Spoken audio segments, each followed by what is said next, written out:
Howdy gamers, and welcome to the Erbs 2 devlog series where I give updates on my in-development Eternal Return-like Dota 2 mod. I'll be unpacking a lot of stuff for this devlog. Changes to the map, bug fixes, utility item rework, some balance changes, fixes to spawn locations, and most importantly, another playtest. The most major change was moving from solos to duos. I did this because it was just too hard to get at least 6 players available for a playtest right now.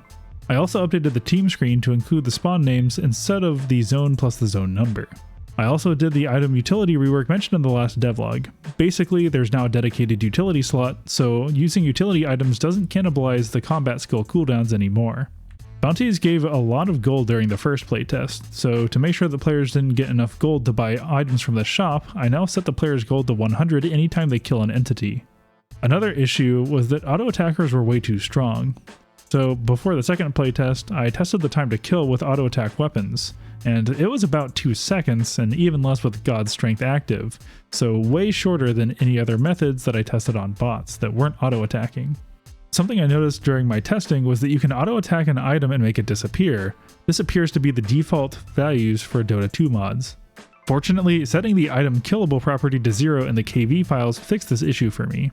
The last change before the second playtest was to adjust the spawns to be right next to item clusters. This was just so that people wouldn't have to go out of their way to find the first little cluster of items. And now, second playtest stuff. Like last time, I didn't ask the playtesters about showing them on YouTube, so I'll refrain from showing anything personally identifiable. So first off, most characters got a win, with Drow being the only holdout.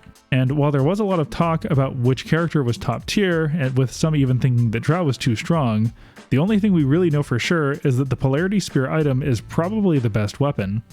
Mars Spear has a very long range and is very good at pushing people away, very valuable when you're trying to survive.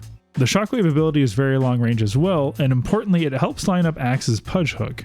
So this led to kind of a funny poke combo of Shockwave into Pudge Hook to draw them in, immediately into Mars Spear to push them back away. Very engaging gameplay. And of course, more bugs were discovered. One player wasn't able to use some items dropped by other players due to ownership issues. And we also discovered a small patch of higher ground that you can hide in. The general reception was pretty good, with some previous testers saying that it was a lot more fun than the first time. And the general consensus was that there wasn't a clear best character, although there was definitely a clear best weapon. However, there's still definitely a lot of room for improvement. One comment was that there was too much time spent wandering aimlessly, with the suggested fix being to make the firewall progress even faster. Another suggestion was to randomize the direction the firewall moved, to help force players to mix up their builds. I also intend to rework how the medkit works, as most players thought that it was too weak out of combat, but a bit too strong while in combat. There was also some feedback on the weapons and skills, with Cleave clearly being the worst weapon skill. In addition to the general feedback, there's other things that also need fixing.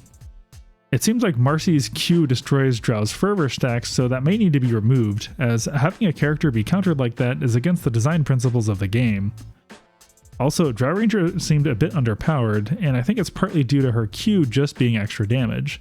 I'll probably try replacing it with a utility ability, and maybe also shorten her attack point to make her auto attacks feel better.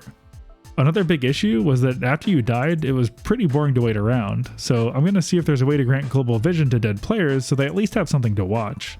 The last thing is removing the opening cinematic thing, as it both wastes time and randomly reveals something a player picked.